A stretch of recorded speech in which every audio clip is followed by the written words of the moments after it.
And thank you all for joining us today for our third-party risk management reports, how to select the right data, frequency, and content webinar. My name is Jessie Redmond, and I will be your host. On your screen, you should see multiple widgets that you can use, including Ask Question, Media Player, Slides, Related Content, Speaker Bio, Request Demo, and Help.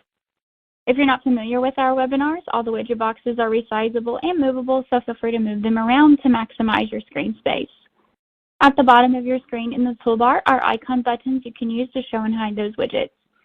You can expand your side area or maximize it to full screen by clicking on the arrows in the top right corner of the widget.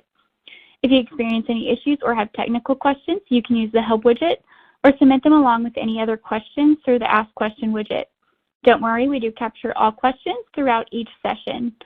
We will be answering some during the webcast, but those that we do not have a chance to answer live, we will address with you via email. Today's live session is eligible for 1 CPE credit. If you wish to receive this credit, please remember to answer all of the polling questions that will appear on your screen during today's presentation. You will also be sent a follow-up survey link 24 hours after the live session that will need to be completed in order to receive this CPE credit. With us today, we have Raman Zachariah, Venminder's Chief Financial Officer. He will discuss the basics of third-party risk management reporting and help you identify the attributes of effective reporting. You'll see a link to a copy of today's slide deck, a link to our website, a link to our samples library, links to our How to Report Vendor Risk Management Activity to the Board toolkit, our Flight Path to Master Third-Party Risk Management ebook, and our Who is Responsible for Third-Party Risk Management toolkit, as well as a link to our library of additional resources, all within the Related Content widget. With all that being said, I'd like to hand it over to Raman. Raman, the floor is yours.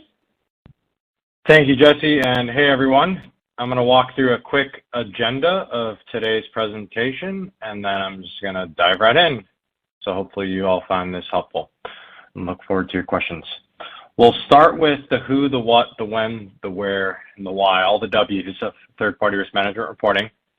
We'll also talk about a little bit of the frequency and format of your reporting, the types of information to include across your third-party risk management program reporting. And then we'll end with how to tell a story with your data that you pull out of the different due diligence activities and other monitoring activities. And then finally, we'll talk a little bit about some of the metrics to consider throughout your program and reporting practices.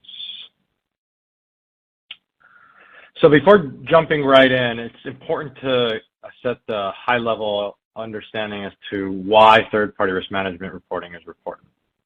For many industries, as I'm sure many of you are accustomed to, it's actually required by certain regulatory bodies or some sort of requirement by an external party. So at that stage, you all are very familiar with the types of needs you may have from a governance and compliance perspective. On the flip side, for those of you that are not in a highly regulated industry or an organization that's not regulated, you definitely still want to have some sort of third-party risk management reporting for your own internal best practices and good compliance and corporate governance. It also helps understand the health and stability of your vendor base and the risk that exists within it as you are contemplating the risks across your operating environment.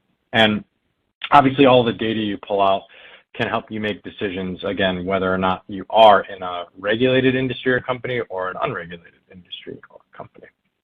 So keep these things in mind as we go through the rest of the presentation. So similar to other things that we talk about within the overall third-party risk management program and landscape, third-party risk management reporting has involvement and cross-collaboration with numerous internal and external stakeholders in the organization. Some of you may be working for a very lean company, so you may be saying, Raman, I actually wear many of these hats.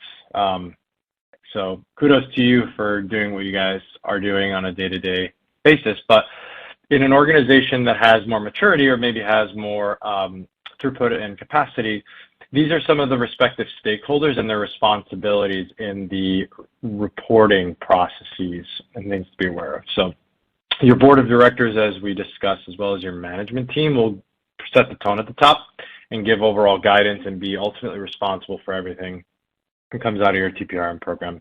Your subject matter experts are going to be the ones doing a lot of the deep dive due diligence reviews and some of the reporting from those from an executive summary perspective.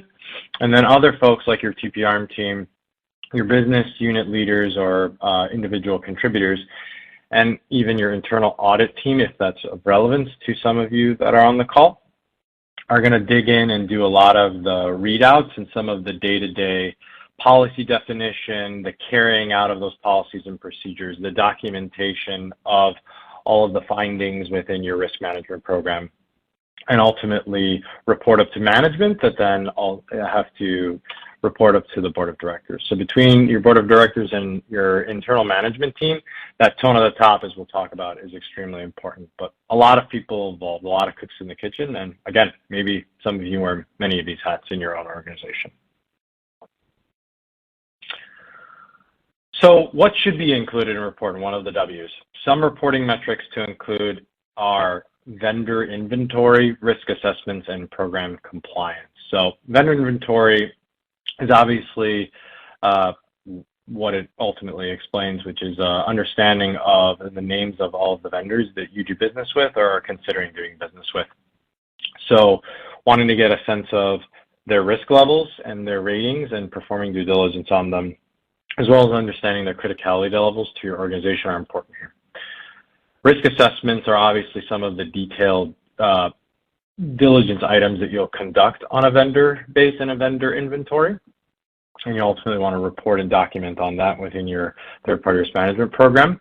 And then things within your program compliance metrics and certain reporting is whether or not your business lines are following the required processes and procedures, so maintaining compliance.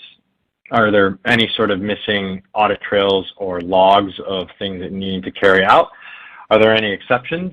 And then ultimately, are there any things that are not meeting your obligations as you are reporting upwards and outwards of your organization? Other things like vendor issues, any new or emerging risks, any sort of regulatory considerations, if applicable to you as a regulated entity, and also your reporting timeline are key to put in your TPRM reporting needs. So again, risks and issues are obviously going to be those red flags that you want to make sure everyone is aware of. And these tend to be very material because they not only show how things have changed over time, but they also show that you are trying to mitigate or address or perhaps accepting the found issues during your due diligence and during your monitoring and assessment stages. From a regulatory consideration perspective, you'll want to get the latest and greatest view of the regulations that you're trying to remain compliant with. So whether that's work that your internal subject matter experts do or whether or not you consult with someone externally, this is always something to stay on top of. And then finally, it's always good to have a regular cadence with all of your TPRM program activities and processes, and then ultimately you want to also have a reporting timeline. Typically, you can do something on a monthly or quarterly basis. Oftentimes, you can also do things on an annual basis. So we'll talk a little bit more about those nuances throughout the rest of this presentation.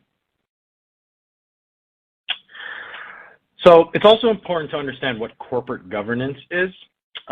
Put simply, corporate governance is a system of rules, practices, and processes that an organization puts under their purview and ultimately tries to control around it. Corporate governance is ultimately a set of checks and balances across different interests of stakeholders, both internal stakeholders and external stakeholders. So it's informed by a lot of cross-collaboration when an organization is formed or as an organization continues to mature. Your senior leadership are going to be the ones primarily responsible for governance, but ultimately a lot of what you do day to day as an individual contributor, even in your TPRM program, fits into this structure. So as we've alluded to on the past couple slides, there's a key distinguishing factor to be aware of when understanding what terms the board of director term and the senior leadership term are.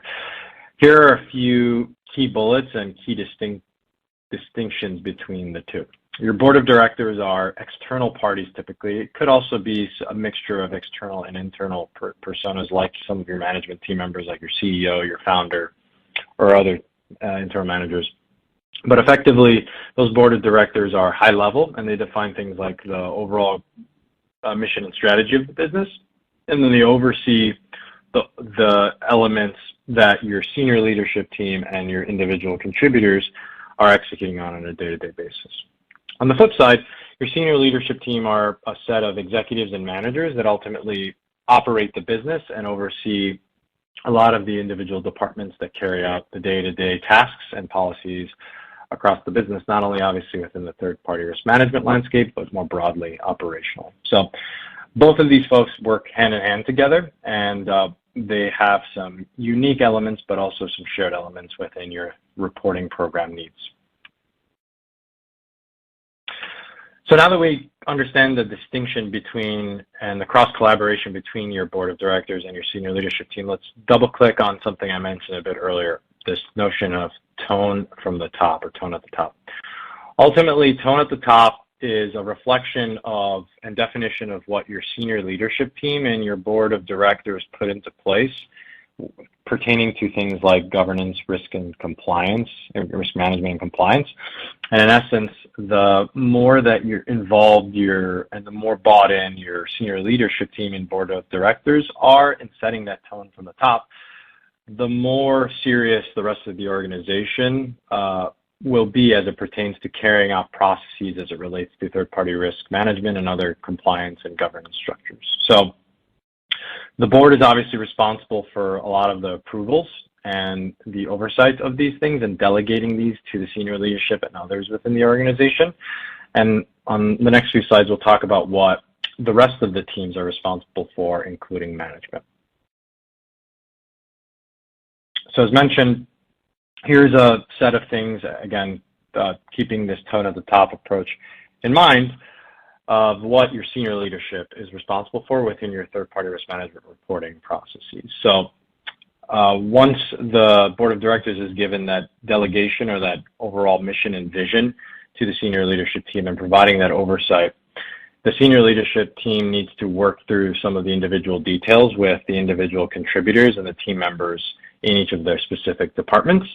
They also need to make sure that people are staffed accordingly, that practices and TPRM policies are being followed appropriately, that proper controls are put into place, and that they are checked across the different parts of the organization.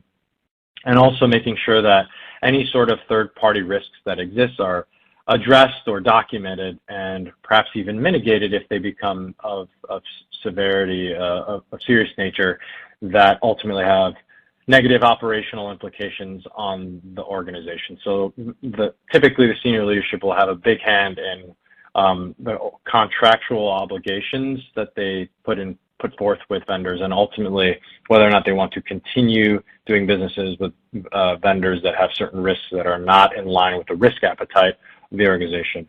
Again, they help validate that tone at the top and set that tone at the top in the day-to-day. So to summarize, how do the board and the senior leadership in their uniqueness and also in some of their combined efforts set the tone from the top? So the board of directors, as we discussed, typically are delegating, setting, and approving overall policies. And then ultimately they're staffing or they're delegating those tasks that need to be carried out and trusting the operational leaders in the senior leadership and others on the team to carry the TPRM policy and the third-party risk management program reporting and design and implementation. So the senior leadership are obviously the ones championing the TPRM program. They're enforcing the specific policies. They're reviewing and approving any sort of critical third parties, including the assessments and review and documentation of each of those. And then they're ultimately working to provide the necessary resources across the rest of the organization to make sure the TPRM program is sufficient and ultimately being documented across all fronts. So again, to further emphasize why the tone at the top is important, it's always good to use history as a way to learn. From where this phrase actually originated is audit firms in the past, when they looked at some tricky situations, to say the least, with Enron, WorldCom, Adelphia, and others in the early 2000s and the late 1990s, they noticed that a lot of these issues with accounting scandals and fraudulent companies did not have a good tone at the top in terms of compliance and risk governance and risk management. These companies typically had managers and senior leadership, as well as boards, that were in place and did not necessarily consider or carry out good corporate governance and good third-party risk management processes and good overall compliance hygiene. So therefore, this term has really become synonymous with a lot of other areas of governance, risk, and compliance, and ultimately helps to show how important it is having a involved board of directors and an involved senior leadership team that really respect the need for performing adequate and documented diligence and making sure that things are remaining in compliance and setting that tone, again, from the top across the rest of the organization. So we briefly chatted about the folks that are working at smaller or less mature organizations. So many of you probably through the first 10 slides were either asleep or perhaps asking this exact question: what if we don't have a board of directors? So for those organizations that don't have a board, senior leadership takes a lot of that burden and takes a lot of that responsibility. So a best practice for you that are with these smaller organizations is to just try to have as meaningful and as defined of a TPRM review, reporting process, and engagement, and having those senior leadership folks ultimately wear those hats and ultimately serve as that tone at the top, again, because it's very important for the rest of your organization and your maturation. So with that, we'll actually jump right into the first poll question of the day. Jesse, take it away. And this brings us to the first poll question of the day. You should see the poll question now in the slides area. If you have any issues, please feel free to send us a message using the Ask Question widget, and we will be happy to assist. As a reminder, if you wish to receive the CPE credit for today's session, you must answer all poll questions and be in attendance for the entire live session. This poll question is, does your organization currently have a reporting process in place? Yes, no, or not sure? Raman, we have some time now to answer one of the questions that has come in so far from the audience. And that question is, does my organization have to complete reporting? Thank you, Jesse, and thank you for that question. From a point of view of the requirement of performing reporting on third-party risk management, it depends on the nature of your business and whether or not you are regulated. Typically, in terms of making sure that you are on top of your exams or your audits or procedures that are put into place by any sort of compliance body that is managed internally from your internal professionals, but is imposed on you from an external constituent baseline, having some sort of reporting can make those exams and audits go quite smoothly and can ultimately document the things that your team is doing across the board. So if you're in a highly regulated industry, the answer to that is typically yes. If not, it's always a best practice to have reporting in place so that you have good governance and good hygiene as it pertains to your third-party risk management activities and your program needs. So regardless of whether or not it's a requirement, you should look to implement some sort of reporting to your board or to a governance structure, at a minimum even to your executives or across your team and internal stakeholders. Back over to you, Jesse.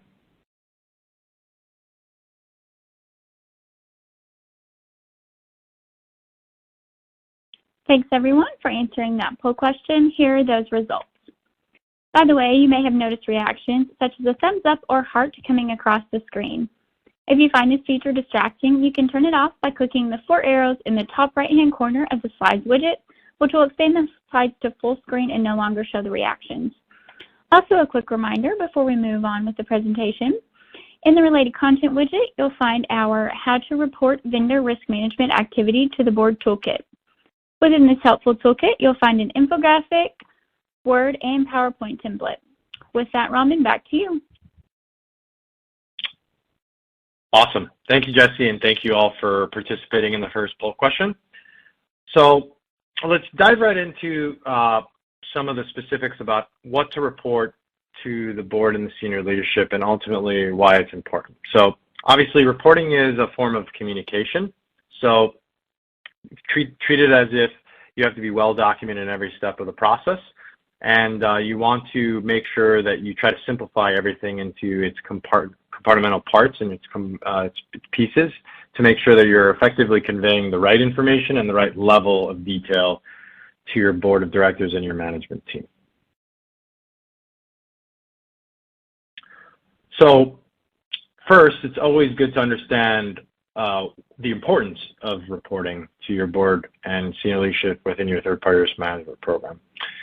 The notion of reporting being accurate and timely is obviously not just relevant for third-party risk management reporting, but more broadly for any sort of reporting you do across your business. As a finance leader, having timely financial reports and closing the books on time is extremely important from a compliance and governance point of view. And the same can be said about your third-party risk management timeline and your cadences. You also want to make sure that everything is accurate so that you take the time across your constituents that are doing the work on the day-to-day to review and document all the data and validating it for as much of accuracy as you possibly can with the facts that you have in front of you. So as a best practice, always try to define that cadence of how you report, whether that be on a monthly, a quarterly, or even on an annual basis. And then prior to even reporting it to the board, you want to make sure to pass it through other channels of review, including a review and approval by your senior leadership, who ultimately will be the ones delivering it to your board of directors in many cases. Other important items to be aware of when reporting to the board and your senior leadership team is making it digestible and accessible. So not only does it have to be timely and accurate, but it also has to be easily digestible because the board of directors and senior leadership team are ultimately dealing with a lot of other roles and responsibilities. And this happens to be just one of the many hats and many of the items that they wear, especially if you're in some of the smaller organizations where you have boards or senior leadership members that serve as the board as well. So making something easily digestible with executive summaries, and where there's specific areas of risk or call-outs that are highlighted is key. And then making sure that it's accessible, whether that be in a central repository or via a report that ultimately the board doesn't have to dig into, or the senior leadership doesn't have to dig into attachments or have to read hundreds of pages to get the full readout. So make sure that not only your information and reporting is timely, accurate, but also digestible and accessible to these key constituents at the top of your organization. So going back to this notion of reporting is a form of communication with your stakeholders. So the reporting obviously is important for the board and senior leadership, but it's also important to other stakeholders, both internally and externally. So here are some kind of best practices and things to keep in mind when you're communicating it or trying to put together a reporting process that scales well with your organization. It's always good to provide the most relevant data points and highlight them and call them out when you are reporting on TPRM findings. So things like executive summaries tend to work very well here. Rating scales tend to also work very well, and scales of scoring, because those are very digestible and understood as long as you don't get too complex with them and too verbose with them. The second best practice to be aware of is making sure you use data points to show trends over time. Again, as I discussed earlier, you want to try to highlight the changes in certain risk profiles in your third-party risk management program when evaluating vendors, right? If a vendor was at low risk last year, but has moved up the risk categorization this year, you'll want to highlight that trend over time to your board and other key stakeholders because it shows that you're doing the work and you're maintaining a regular cadence. And then finally, when you're identifying something, a new issue, whether it's something on a new vendor or a vendor that you've always done business with, or some sort of program compliance gap, make sure you're aware of a variety of the different items listed here, including the situation of what is at hand, the status, so how you're managing it, the contributing factors as to why this is a new risk or a high risk, the potential impacts it may have on your organization, which is the so what, and then try to come up with solutions when possible, and then actions and action plans, so that it makes it easier for the stakeholders to ultimately take the ball and run with it as you pass them that baton or pass them that ball, whatever sport analogy you want to use for the sports fans out there. So as I mentioned, executive summaries are essential in your reporting. So an executive summary, put simply, is just an overview of the report or the assessment or the due diligence event or activity you do. It's also either the first or the last thing that a reader will see. And it's really the so what and the key findings and the key data points. So try to distill your work into executive summaries when possible. Give them enough data that they can act upon it, and make sure that you're always being documented. A rule of thumb is always try to keep them to 1 page or less, but again, sometimes certain elements of your program, risk management program, may require additional details. So just keep that best practice or rule of thumb in mind. And with that, we'll pass it on to Jesse for the second poll question of the day. Jesse? Our second poll question of the day is, who in your organization oversees reporting? The board, senior leadership, a third-party risk management team, vendor owners, or you're not sure? Raman, we have another question here that we could go ahead and answer. And that question is, who should be responsible for reporting? Awesome, and it's actually not too dissimilar from what you all are answering from a poll question, so curious on how this will read out based upon your responses as well. But from the point of view of who's responsible for third-party risk management program reporting, it varies based upon the size and complexity of your organization and the structure you have. At a larger enterprise that is relatively built out in terms of its functions and its departments, you may have a specific team like a third-party risk management team, and that manager or director that oversees that department be one of the responsible parties for reporting. If you're a smaller entity, it may even be someone like the CFO or a CEO who's in charge of it. So it's a bit of a mixed bag in terms of who's responsible, but as we've talked about today and we'll continue to talk about throughout this presentation, this is a truly cross-collaborative effort. It involves a lot of different stakeholders internally as well as externally. So while there's different roles and based upon the sizes of these companies in your organization, you should always try to involve other people to set the tone at the top and then ultimately carry out the activities. And certainly some of you may wear many hats in your organization. So keep that all in mind when you're working through your reporting and the responsibilities and roles of each person involved in it. Back to you, Jesse.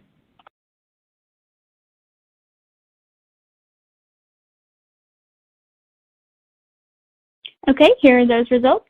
Thanks again, everyone, for taking the time to answer the poll. I'd like to quickly direct your attention back to the related content widget, where you will find our Flight Path to Master Third-Party Risk Management ebook. This ebook walks you through an extensive overview of third-party risk management, covering many of the ins and outs that you should know. Okay, Raman, let's continue with the presentation. Thanks, Jesse, and thank you all again for that second poll question and answering it. Just continuing here to the rest of the slides as we head into the third and last poll question and the last couple sections of the presentation. So we've talked about the different cadences. So we'll go through the monthly, the quarterly, and the annual cadences and suggested content that you should have in each one. So from a monthly senior leadership and risk committee reporting structure, you want to put things together that are a bit more detailed, such as the key executive summaries on risk findings, the status of different things in process or things that have been completed or past due. You'll also want to put into place some sort of understanding of open issues, upcoming deliverables, any sort of changes if you are a regulated entity, and any sort of challenges that they need to help you, and as well as propose solutions as we talked about. So don't just come with the problems, but also come prepared with the solutions when you're reporting on a monthly cadence. Additionally, it's good to keep in mind that the different folks, like your senior leadership team or your risk committee, are going to be accountable to execute across the TPRM program. So in order to do that, you have to inform them with the right data points as we've discussed. So using a regular cadence like a monthly basis or even more regularly if need be, if there's some critical risks that need to be identified, can ultimately put them in a position so they're not blindsided and they can take the appropriate steps to make sure that the risk is mitigated across your organization. On a quarterly cadence, you want to consider some of the same content, but be a little bit more high level and try to show trends and a bit more of a full comprehensive view of what's changed in your program, as well as what's changed within your vendor base. So again, you'll want to focus on key findings within your program in that quarter and compare it to prior quarters to see the changes of what has happened in your most recent program reviews and some of the things that you carry out from a due diligence and an internal compliance and monitoring perspective. You'll also want to give them a sense of what's upcoming in either the next few quarters or even on a full annual basis, and then give them understanding of your most recent vendor inventory and the status of different contracts, either the ones that you've renewed, the ones that you're considering entering into, and the ones you're considering exiting. As mentioned on these quarterly cadences, you'll definitely want to put a lot of details in them, and these are obviously informed by a lot of the monthly work and the daily work that you're doing in your program. But your quarterly report should also ultimately have a tone that's a bit more generalized and high level, so that it ultimately can give them a sense of what's changed and where they need to spend the next quarter or the next couple months executing on alongside you. So remember that you always want to use similar formats. Don't typically change it unless there's reason to change it, and make sure that you're maintaining that level of concise, succinct communication, just focusing on what's necessary or what's changed that is of materiality in these types of cadences. So again, quarterly, try to focus it on more high level. Monthly, try to be a bit more detailed. Obviously, daily is what you carry out and what you report on with the individual contributors and some of the frontline managers and team members that are doing this work across your third-party risk management program. And finally, we'll talk a little bit about an annual cadence and what is suggested in terms and what are some best practices to think through, both from a content strategy perspective as well as what you should communicate and how you should communicate it within your reporting structure across your TPRM program. So it's really a buildup of a lot of the things you've already done and put into place within your monthly and quarterly structures. Again, annual reporting will definitely be more high level, and we'll focus on some of the key mission and strategic items that your board and your senior leadership are most relevant or most looking at to communicate to the relevant external and other internal stakeholders when they're talking about the vision and execution of your business across key strategies. A common one that we've seen more recently, as I'm sure some of you are also reporting on, is ESG. You either have some sort of internal push or some high-level regulatory guidance on certain mechanisms and metrics you want to see. And in those annual reports, you'll typically see those types of items highlighted. Additionally, you'll just want to see totals across different vendor bases, whether that be new contracts you've entered into, contracts you've executed on, whether there's some material changes in your program, new hires that you've put into place, even new systems or tools you've put into place. These are all great details to focus on within this annual process, because it's essentially a summary or a recap of what you've all done within the months, the days, and the quarters that have preceded it. As mentioned, the annual cadence is really to just give the board and the senior leadership the ability to report on this and get an understanding and awareness of the major takeaways of what you've done within the year. So again, ideally you'll already have a smaller group session on a monthly cadence and a quarterly cadence where some of the same personas on the board and senior leadership team will be aware of the ins and outs and the details. And in this annual session, you'll just want to focus on those material high-level items to really bring things home and make sure that everyone is on the same page as it pertains to your compliance and your third-party risk management program and evolution. So to summarize this section, again, there's really 3 reporting cadences: monthly, quarterly, and annually. You'll obviously be doing everything on a day-to-day basis and a week-to-week basis. On a monthly cadence, it's always good to be as detailed as possible and try to get new or emerging risks at the forefront. Use executive summaries very clearly here, and use trends month to month and those key material takeaways to highlight those risks that have changed or that need to be addressed accordingly.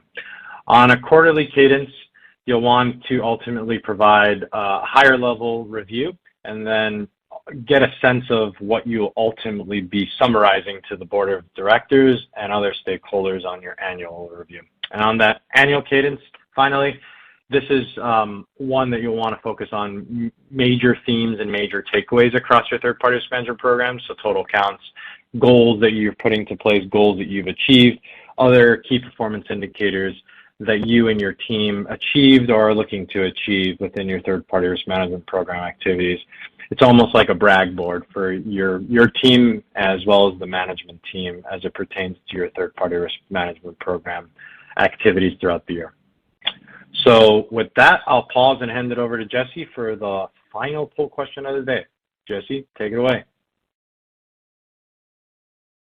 Our next poll question is, how often does your organization perform reporting? Monthly, quarterly, biannually, annually, or you're not sure? Raman, let's go ahead and answer another question from the audience. And this next question is, do I need to be completing reporting on every vendor? Thank you, Jesse, and thank you for that question. Again, as you may have understood based on some of the tone of my responses on the prior questions, this one is similar in the same vein. It really depends, and it really varies on your organization's risk appetite as well as the size of the vendor base you are reviewing and ultimately including in your third-party risk management program and policies and procedures. So it's likely that you won't need to perform reporting on every vendor, but again, it truly depends on what you all are doing, from how in-depth you're going into each due diligence and monitoring across the vendors, or how many vendors you're ultimately dealing with from a full quantity and scale perspective. So I would say you don't typically have to perform reporting on every single vendor, especially those that are non-critical or maybe are on the lower level of criticality on that spectrum of how critical that vendor is to your operations and your organization. But nevertheless, again, if you're usually a smaller entity or you're dealing with a handful of vendors overall in your vendor base, it might be a good hygiene and good best practice to keep track of them either at a high level or at least understand what you all are doing, what your teams are doing across the board as it pertains to those vendors. As we know, things can change, risks can change as it pertains to a vendor's risk profile. So you want to at least get a sense of their posture and where they sit in their maturity and their risk profile on a regular cadence so that you're not missing on anything. So hopefully that's helpful, and back over to you, Jesse.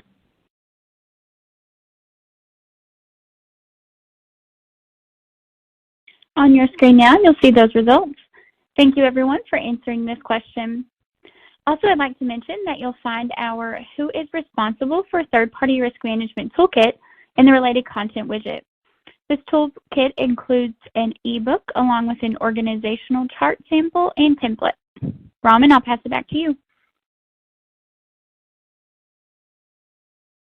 So thank you for that again, Jesse, and thank you for answering that last poll question. We'll dive into the last 8 to 10 slides here to hopefully leave you with some takeaways and some best practices that you can implement within your third-party risk management reporting program. So here are some things to consider and to summarize from what we've already went through today that hopefully you all find helpful and try to implement if you need it within your existing organization. So as mentioned at the onset of this conversation, you all may be working for a regulated business, or maybe you're working for a non-regulated business. Regardless, it's always good to have things in place as it pertains to reporting on a regular cadence. Again, we talked about the monthly, the quarterly, and the annual processes. But on top of that, you'll want to make sure that you're maintaining consistency and simplicity across all the things you do from a reporting process. You want to make sure to have a regular cadence, as we've discussed throughout the presentation today. And then you'll want to make sure that you're being concise and setting clear guidelines that are achievable and attainable across your organization. This will all help create this notion of support, respect, and trust across the different stakeholders we discussed that are involved in every step of your third-party risk management program, and also sets a great tone at the top and carrying that tone at the top through the rest of the organization, and more broadly, externally, as well as there's many external stakeholders that you also have to answer to as either a manager or an individual contributor. So why it's important to keep it simple and consistent. As we talked about, consistency can help provide a level of understandability from someone who's not as close to the details as you may be as an individual contributor or someone who's on the front lines. So if you have templates, great, you guys are already ahead of the game. If you don't have templates, consider creating a template that can be standardized and used on whatever cadence you operate under, whether you're doing monthly, quarterly, or annual, or all of the above reports. These types of takeaways can help you save time and add efficiency and effectiveness to your program. Additionally, as we talked about at the beginning of the presentation, it's always good to define a timeline and then maintain that timeline throughout your organization's maturity and as you continue to implement the individual policies and procedures of your third-party risk management program. So in order to obviously have good reporting, you have to deliver it in an effective manner with communication, whether that be through the templates and materials we just talked about or through the regular meetings that you want to put forth in a regular agreed upon timeline. So having a governance calendar is a great best practice. It's something that we here at ZenMinder do and something that I manage as the CFO with our board of directors and our audit committee for a lot of the things we do internally as well as it pertains to our enterprise risk management program and our third-party risk management program reporting. You should be presenting this on a regular cadence. Again, that could be on any of the frequencies we've discussed. And it's also good for your organization to have committees in place, both as individual contributors. Like I just talked about, I lead some of our own internal governance structures as a management team member and as someone who's overseeing a lot of the ins and outs of our VRM program as well as our compliance program. But on top of that, we also employ a committee at the board level. So we have different committees that are responsible for different areas of our business. This helps divide and conquer and get a lot of cross collaboration and also allows us to get a fresh perspective with differing voices and differing eyes and ears on the risks that we identify and we work to address together. As part of these meetings, you'll also want to make sure that you're documenting everything correctly. So obviously there's those templates that we talked about, but on top of that, you'll want to also document your meeting minutes formally. So as part of this process, when you are meeting with your board of directors or different committees about the third-party risk management reporting and the program findings, you want to make sure that there's an adequate audit trail and some documentation that proves you've discussed and addressed a lot of these risks that you've identified and that there's a level of oversight beyond just the individual contributor level. So make sure you're always documenting meeting minutes and formal minutes of these meetings when you're having them with different committees and when you're having them with your board of directors and senior leadership team. Another pro tip in this particular area is also templatize it when possible, right? So there's a lot of cool tools out there that can help you actually streamline a lot of their note-taking and documentation. The more you can use those tools and then the more you can keep them in a templatized format in a central location, the better it is for both, if you are a regulated entity, the auditors and examiners, they're gonna wanna look at that when you need to pull those up and answer on those inquiries, or if you want to revert back to them when a question does come up from an internal party or an internal stakeholder, you can always refer those meeting minutes in a centralized location.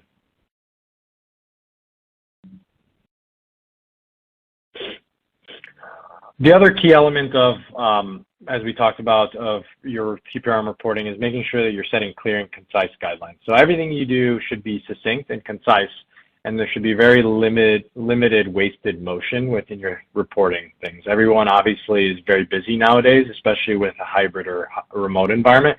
So the more you can be to the point and the more your reports can be to the point on the key things that have changed or the material findings, the better it is for everyone.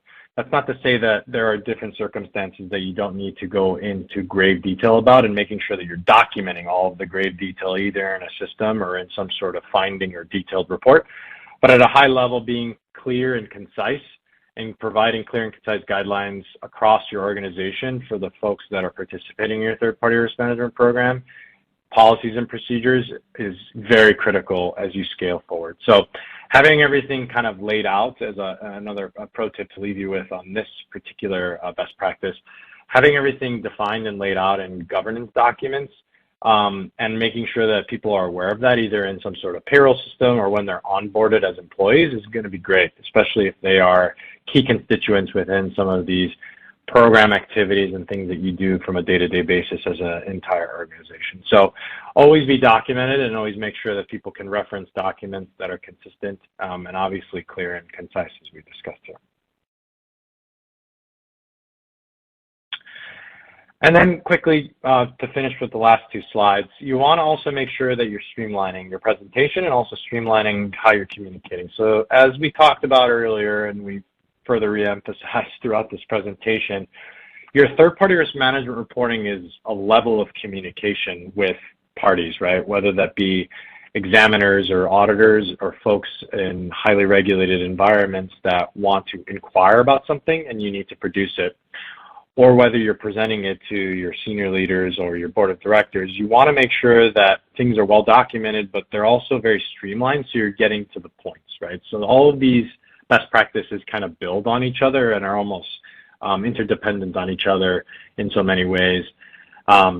When you're doing board reporting well, it obviously not only checks that box if you are a highly regulated business, but it also, more importantly, regardless of whether or not you're regulated, it helps provide a governance structure and a risk management posture that allows you hopefully to mitigate and prevent a lot of the risks and findings that you identify during your practices and carrying out some of your procedures, whether that be performing due diligence on a set of new vendors during the onboarding phase of what you're trying to do with a vendor in a vendor relationship lifecycle, whether you're performing any sort of ongoing monitoring on that said vendor and making sure that the risks that you've identified are consistent with the risks and findings that you're aware of, or if you're offboarding a vendor, trying to make sure that you're being very documented and also making sure you have steps along the way to streamline some of the reporting as it pertains to some of those really intricate details is going to be critical for you and the rest of your team. So keep that in mind as well as some of the other best practices. So to finish, here are some key takeaways and summary items based on what we dove into today in our limited time together. So before I bid you adieu, just some quick takeaways from what we've already discussed and reiterated throughout the presentation. So as mentioned, it's always great to be simple and concise with your reporting.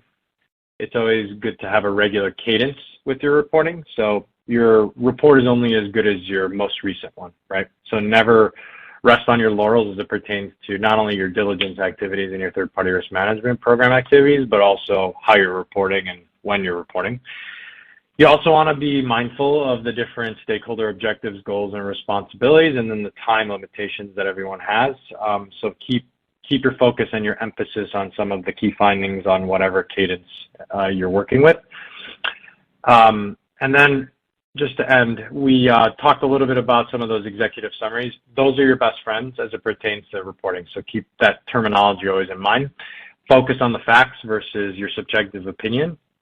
And then call out next steps and actions and things that you want to put forth as a potential decision to be made, and have folks like your senior leadership weigh the pros and cons of each and the merits and considerations of each based on your recommendations and the facts you presented to them. Ultimately, if you do a lot of these, or you do even some of these that you're not doing today, your third-party risk management program will be improved visibly, hopefully, and tangibly, but also your reporting will be more streamlined, easier, and better taken by some of the folks like your external stakeholders, like a board of directors or an examiner or an auditor, and others on your internal team. So with that, we'll open, hopefully, the floor up to questions, and thank you for the time today. It's always a pleasure speaking and presenting to you all. Hope you found today's content very helpful. Great. Thanks so much, Raman. Before we dive into more questions and answers, I'd like to thank everyone for attending. I'd also like to thank Raman for his time and sharing some very important information. On your screen now, you'll see our upcoming webinars.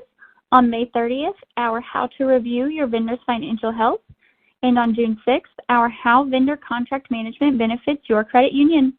We hope you'll be able to join us for those sessions.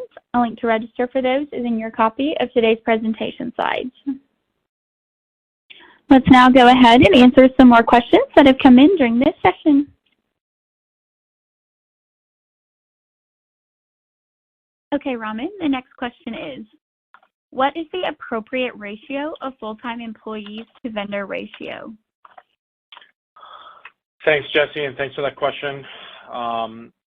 Really, there is no one benchmark or rule of thumb to apply here, given the many variables and complexity of the size of organizations and the types of vendor relationships. So instead of maybe focusing on something that can vary widely at any point in time of your organization or within your different organizations, a general benchmark you can utilize is breaking down your vendor universe by inherent risk criticality level and then looking to staff your team members based upon the work and level of effort between each category and just overall across the vendor base, right? So generally speaking, a good rule of thumb that can be applied across a vendor base is you'll probably see 5% of your vendors being critical, 10% of your vendors being high, 20% of your vendors in medium, and then 70% of low will sit in low. And then from there, you can basically articulate and come up with policies, processes, and procedures, and therefore also get a sense of the level of effort between each of the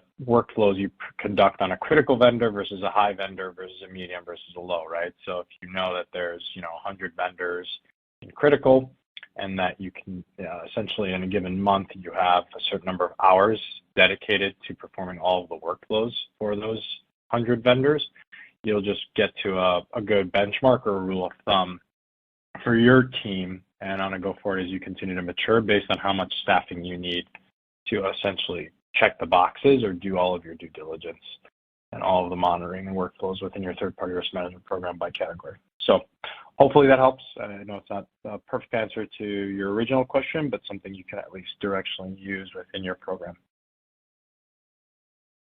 Great. Our next question. What is meant by, has the vendor population changed, dramatically grown, or contracted? So typically speaking, this means looking at your vendor base over a period of time and comparing it versus a prior period or a current period, right? So an example of this would be in year one, you had 10 critical vendors, and then in year two, when you're doing your analyses and your due diligence reviews and what you're doing in your day-to-day third-party risk management reporting, as well as your overall reporting, you find that your critical universe has changed to 15 vendors. So that's an increase of 5. That would be a change, a dramatic change or a growth. Or on the flip side, if it went from 15 to 10, that's a contraction. So in essence, we're just describing the period over period changes, regardless of what period you're looking at, whether that be on a week by week, month by month, quarter by quarter, or year over year perspective. You just want to make sure in your reports that you produce that you get a good summary of what has changed and why it's changed, so you can ultimately report on the facts of the case and what you all are doing about it within your third-party risk management program. Great. Next question. What happens when board members are also senior leadership? So I think we talked about this within the presentation today, but in so many ways, there's going to be this distinction, or there's going to be this situation where you're either a team that has the same team members across the board and the senior leadership. So don't fret. That's either because you're small and still growing, or frankly, the senior leadership also hold an important piece of being on the board. You just have to be better documented and understand that there's going to be shared responsibilities, but there should still be some internal controls to make sure that there's proper work still being done, proper documentation still being put into place. And this further emphasizes why things like third-party risk management reporting are extremely critical for all sizes of organizations, right? So in essence, if a question comes up, if you are a regulated business, on who performed the review and then who ultimately accepted the risk in this particular vendor relationship, having a documentation clearly articulated and then referred to and also reported on, in this particular case where a senior leader is also a board member, helps to at least provide a layer of internal control, despite the fact that you can't necessarily segregate those duties at the top level. So, great question. Perfect. Next question. If an organization is used to a decentralized method in terms of third-party risk management, and the organization is trying to mature the program and switch to a hybrid method, what would be your high-level overview to make sure the leadership team is going to champion this change or transition? I'll try to summarize this in as quick of a response as possible because this is definitely very nuanced, and I'll try to do it from a business case perspective, being in the position of the CFO of my company, how to attack this. So from the perspective of positioning to your senior leadership team and making sure that they want to champion this change and transition from a decentralized to a hybrid method, you'll definitely want to walk through the merits and considerations of each. So putting the current status or current program that's decentralized and its merits and considerations against the hybrid method's merits and considerations is a perfect case study and a simplified way to get people to buy into this. As we talked about throughout the presentation today, your senior leaders are critical because they set the tone at the top, right? They can also be your worst enemy as it pertains to getting something like this from a business case perspective, because they may not view it in the nuanced way at the tactical level, and they may just look at it from a general high-level cost and investment point of view, right? So being able to break it down into its component parts and referencing merits of the new program suggestions versus the current program suggestions is good, but also putting the devil advocate position of the considerations as well. So some examples are on a high level basis, which obviously aren't specific to your organization, of the merits of a hybrid program or moving from a decentralized to a hybrid program is that you can get better documentation and centralized processes and procedures the more you move to this hybrid or centralized versus decentralized method. You obviously also have more defined roles and responsibilities, and that ultimately helps improve your internal control posture. Great thing for a maturation of an organization, also a great thing when you're dealing with examiners and auditors, and whether you're regulated or not, even if you're just audited from a financial point of view, having good internal controls is always a good thing. And then you can have better and more scalable processes as you continue to mature as an organization if you can move to this hybrid process. On the flip side, again, this is kind of the two-sided coin of presenting a nuanced view to your senior leadership and having them kind of weigh in and buy in on it to be champions. Some considerations of decentralized to hybrid could be that it's more costly, obviously, and there's investment needed both for tooling as well as investment in FTEs or employees or contractors. You're also introducing new complexity and perhaps some bureaucracy internally as you're considering this, and that layer of different workflows too is always a sticky issue or sticking point for a lot of team members. And finally, another consideration, just at an example level, is just more work and more things that the cross-collaborative business units will have to do. So keep those in mind, and obviously be a champion. They have to buy in on it, and they have to weigh on it too. So just know your audience and know who you're speaking to. Great. Thanks so much, Raman. Unfortunately, that is all the time we have left for questions today. Thank you, Raman, for taking the time to address some of those that came in. Any questions we did not have time to answer today, we will address with you offline. We'd like to thank you all for attending and hope you found today's session valuable. A big thank you to Raman for his time and content. You can ask even more questions inside of our third-party think tank and online community that is dedicated to third-party risk professionals and free to join. Just because today's session has ended doesn't mean the conversations and questions must. Post your questions at thirdpartythinktank.com and see what your peers have to say. In the community, you'll find thousands of free educational resources related to third-party risk management topics, including reporting. If you'd like to become a member of Third Party Think Tank, you can register on the site or shoot us an email and we'll get you registered and send you a link to set you a password. We did record today's session, and that recording link will be provided to you in a follow-up email that you will receive tomorrow afternoon. Also in that follow-up email will be the survey link for you to request the CPE credit. On behalf of InMinder, it has been a pleasure. Thank you, and have a great rest of your day.